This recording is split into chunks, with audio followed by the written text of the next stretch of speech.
Salut, mercredi 15 octobre 2025. Paul Christophe, Horizon. Alors du coup, lui, il a une super bonne question, c'est que, bon, donc depuis hier, c'était acté la suspension des retraites, blablabla, blablabla. Bon, donc comme ça, le PS, il dit, ah bah nous, on censure pas, très bien. Lui, il arrive ce matin et il pose la question. Longtemps. Par ailleurs, le discours ambiant depuis votre déclaration d'hier, et je ne vous tiens pas pour responsable, laisse croire aux Français que la suspension de la réforme est actée. Il faut que chacun soit très prudent.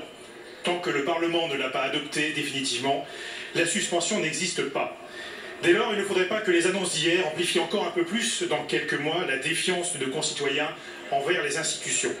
Aussi, j'ai plusieurs questions précises à vous poser. Par quel véhicule législatif le gouvernement proposera-t-il au Parlement la suspension? Le coût de 400 millions d'euros évoqué pour 2026 comprend-il les pensions supplémentaires versées et les pertes de cotisation qu'impliquent les départs en retraite plutôt que prévu? Enfin, et j'allais dire surtout, qui va payer, monsieur le Premier ministre? En réalité, seules 3 options sont possibles dans un système par répartition. Augmenter les cotisations pesant sur les actifs, baisser les pensions des retraites, ou faire peser cette charge sur nos enfants et nos petits-enfants. Voilà, donc très bien. Et on va écouter la réponse du Premier ministre, et c'est là où on voit que déjà, ça diverge. Hein. Donc, on a bien compris que le cornu, c'est donc l'éthique personnelle collective. Faut comprendre ça, c'est la base.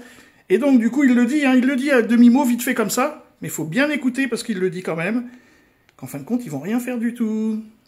Il permettra effectivement, c'est votre deuxième point, de redire que si le gouvernement dépose cet amendement, je l'ai suffisamment dit hier pendant la déclaration de politique générale, ça sera au Parlement de le décider.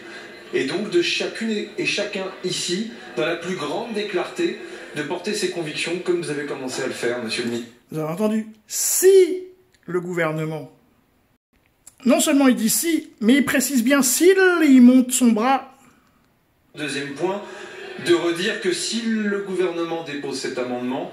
Si le gouvernement ne dépose pas, donc il ne se passe rien. C'est clair que les PS, là, s'ils votent pas la censure demain, déjà ils vont disparaître de l'échiquier politique aux prochaines municipales ou aux prochaines législatives, parce qu'ils vont se faire entourlouper. Hein. C'est du macronisme. Hein. C'est on suspend pour ne pas se faire suspendre, mais après on explique que si... Salut les amis.